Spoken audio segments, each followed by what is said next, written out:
Right. Hello, this is Sharon from Happis, and I am continuing to make these videos under great distress. I'm not enjoying it, but I'm hoping that for anybody that wants to watch them to get some help and support for my clients and for anyone else that might be interested. It is a training course that I've written to support people to improve their mental health. I'm going to call this video, if you only watch one, watch this one, because I think this is going to be one of the most difficult things, I think, to explain and one of the most important. So what we're going to be talking about in this particular recording is about how to use and why to use affirmations and visualizations. Now, I am aware that those two things may sound quite new agey. I certainly would have thought of them that way before I started to learn about neuroscience. So initially, I'm just going to describe how we use affirmations and visualizations, what they are, how to use them. Then we'll look at why they're important, and then we'll revisit what they actually do to the neurology of the brain and how they help. So an affirmation is basically something to affirm something, to say something. And yes, it is, I think Louise L. Hay has written a book, How to Heal Your Life. It's quite an old book. I know I read it years and years ago. It's from the last millennium, but it was very much a kind of a new age book but it became quite popular. And that was where I first came across affirmations.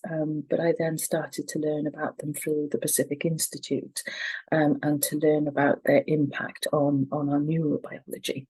So, not to get ahead of myself, there are some very simple rules when it comes to using an affirmation.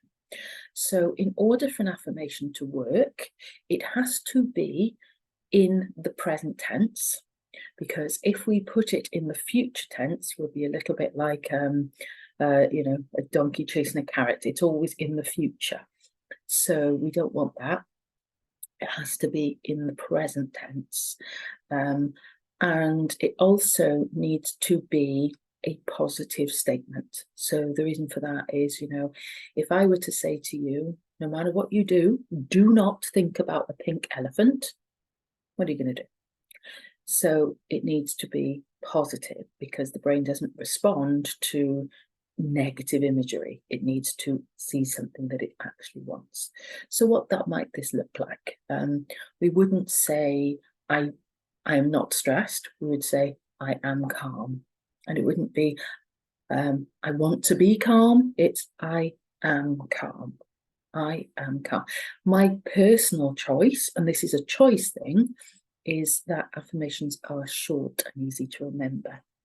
But I have seen people use very long, complex ones, and as long as they adhere to those rules, it's perfectly fine. We will talk a little bit later on in this video about how to use them and why they're helpful. But that is the rule of how we use an affirmation. A visualization is using imagery. Now, a lot of people, some people are very comfortable with using them, particularly if you have quite a visual mind, and I know quite a significant number of people, particularly those of us that maybe have ADHD and dyslexia.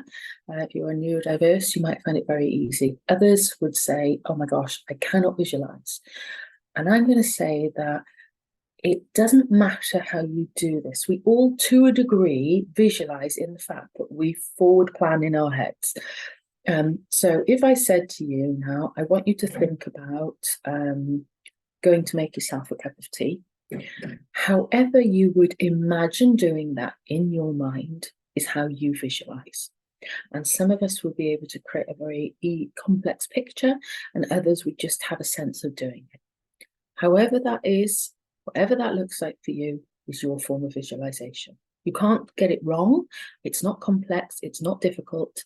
It is something that we all actually do pretty much on a daily basis. In the same way as we all have affirmations, well, most of us, a lot of us have sort of conversations or think thoughts in our heads, and that's a form of an affirmation. So in the course, we refer to it as deliberate affirmations and visualizations, because we all do it anyway. All we're doing now is making a choice about what we do and how we do it.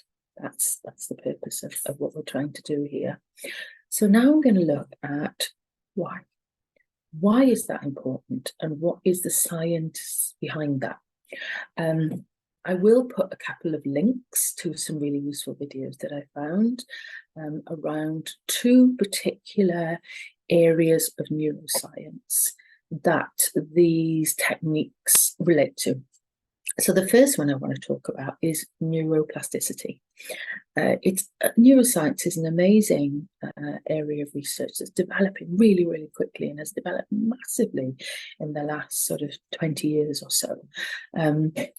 And it is now known that, you know, our brains continue to learn and develop and rewire throughout our lives. And that is referred to as neuroplasticity. So this is just a very basic look at what is a very, very complex subject. I mean, we know that the brain is an incredibly complex organ that does all kinds of things, you know, from that stuff that's completely unconscious, like keeping our breathing going, you know, to be able to pick up this pencil. You know, our brain is incredible. We are going to refer to the neurons and synapses that are involved in our thinking. Obviously, it's way more complex than that. I mean, very, very simply, we have cells in the brain that are called neurons, and they are connected by synapses. So if you think the cell, it's really high tech, cells, the little lines going between them. If you were to do a Google search, you can actually see where they could scan brains. They will show you that imagery, and it looks very beautiful, actually. And I'll put maybe a link in the bit to show you that. But for now, a good image that I've heard of to imagine the way in which neural connections are made. If you imagine you're in a field with really, really long grass, and you need to walk from one side of the field to the other, right? The first time you do that, if it's like waist-high grass, it's going to be really hard work, isn't it? You're going to tramp that grass down. It's going to be like, oh my God, like really, really hard. But if you did that consistently, 2-3 times a day, every day for a month or so, you're going to have a really clear pathway. It's going to be really easy to walk along it. We can think of something like that when we are thinking about the way in which neural connections are made in the brain. When we go to learn something new, it's quite hard work. It's quite difficult. It takes all our attention. But after a while, it becomes second nature. It becomes very easy. And it's quite a plastic thing. And if we think of it, you know, this frontal cortex here, it's quite small. It's particularly small in those of us who are neurodiverse, but it's not that big anyway. I mean, again, very broad terms, you can think of it a bit like, you know, a computer. It's like the clipboard, you know, that if you cut and paste something, it's just that kind of just that working front bit that is currently being used. I've lost my train of thought now. Bear with me. So a lot of our behaviours, which you may think we're consciously thinking of, have become quite automatic.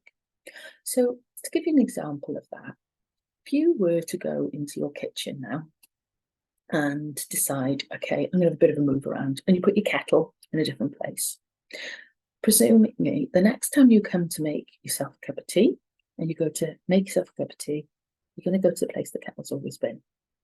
Yeah, it's kind of an automatic thing. So a lot of the stuff that we think we're thinking of has become automatic.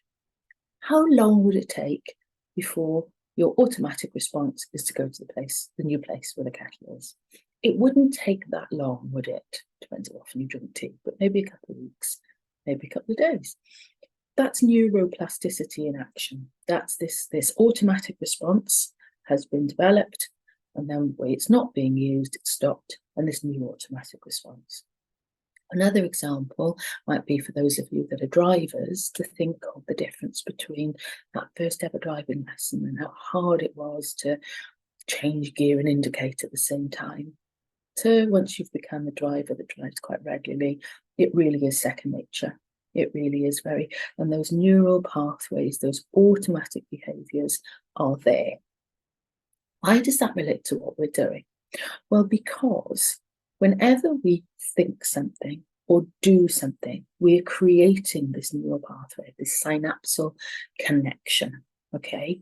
Now, quite often, if we have been struggling with ADHD and or mental health issues, those neural pathways can quite easily lead to quite negative places. So we might develop a belief about ourselves. We might sort of say, I'm always late. I'm really disorganized. I can't keep the place tidy. I can't do anything. And we have that thinking style. We think about things in that way. And whilst that doesn't make it happen, it makes it more likely to happen. It lowers our mood, it makes us feel bad, it reduces our belief or expectation that we can get things done. And there's another part of our brains that is also influenced by this. That is the reticular activating system. Honestly, it's a real thing. You can Google it. In fact, I'll put a link to show you that. And the reticular activating system is at the sort of base of our brain here, at the top of the brainstem, I believe. Any neuroscientists, by some wild chance of a neuroscientist watches this and I've got it wrong, please tell me. But I believe that it sits at the top of the stem here. And it's a neural net, okay? And what that means is there is far too much information, both internal and external information available for our brains to process at any given time.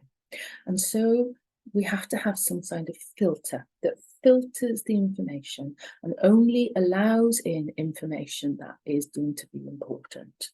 So you may have had this, you know, if somebody's having a kind of mumbled conversation over there in the far corner, if they said your name, you'd hear it.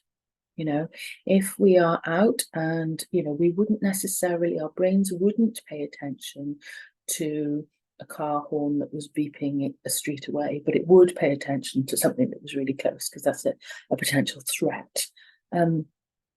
If you're reading a magazine, like if I'm reading a magazine, I'm going to flick through all the stuff on fishing and cooking, but I'm going to pay attention to the stuff on psychology. My husband or someone else would do something different, you know, because we pay attention to our brains. This neural net is always is filtering information constantly. So an example in real life where you might have seen this, have you ever maybe decided to go on holiday and suddenly everybody you know has been to that place? Or you might buy a car and you go out and that make and model, no one was driving it before, and then suddenly you notice it everywhere. Those things were always there, it's just before you were filtering them out. So how is this important? When we are using visualizations or affirmations, we're telling our brain that those things that we want are important to us. And then that changes that reticular activating system. It programs it to work in our favor. So let's say, for example, I have decided through my goal setting that I want to be more relaxed.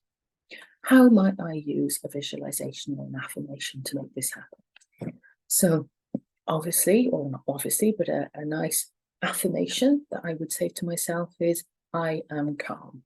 Yeah. When would I use this? Even though it might sound very counterintuitive, it would be when I'm feeling stressed. So I'm late and lost. Two very common things for me, to be late and lost. No sense of direction. My timekeeping's not great. I've been really challenged by those things with my personal experiences with ADHD. But I find that when I say, you know, If I am struggling and I'm feeling anxious, I say, I am calm, I am calm. All is well, I am calm, I am calm, I am calm. One, that drowns out the negative thinking that might have a tendency to come in there. Why are you late? Why didn't you leave earlier? Why are you always lost? Oh my goodness, this is going to happen and that's going to happen, because that's what happens is, as we start to get stressed, the brain finds it very easy to catastrophize. So this I am calm helps everything, and it drowns out the negative voices. A visualization might be imagining feeling calm, not having stress, finding everything easy. When would we visualize? So a visualization, personally, I find it very helpful, something to do when we are doing quite mindless tasks, maybe washing up in the shower, before bed, going out for a walk, all those times when it might be, particularly if we're feeling quite stressed or struggling with feeling low mood or having a lot on our plate, the tendency at those times can be to catastrophize, to start to imagine negative outcomes. So a deliberate visualization allows us to deliberately imagine a more positive outcome.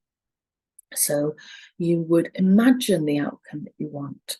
And this can be very helpful around things like, let's say you're trying to give up smoking, and you're having a bad day and you smoke 20 cigarettes. Our tendency might be to be, the self-talk might be, oh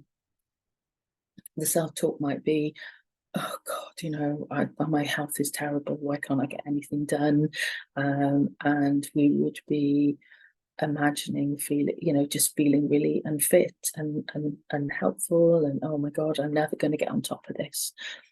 Whereas if we're visualizing, we would imagine, right, being out and about with friends or in the pub or going out and finding it really easy and not missing cigarettes and feeling absolutely fine.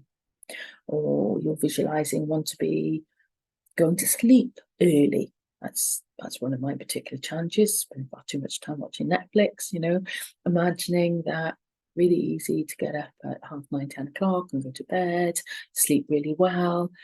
It doesn't make these things happen. I just want to stress that. But what it does do is encourages the brain to find these things easier to do. And it provides a good antidote for often the things that sabotage us when we are trying to make those changes. A lot of the expectation and the way we anticipate, particularly those of us maybe who struggled with our mental health or struggle with ADHD, is we have a negative expectation of ourselves and of outcomes.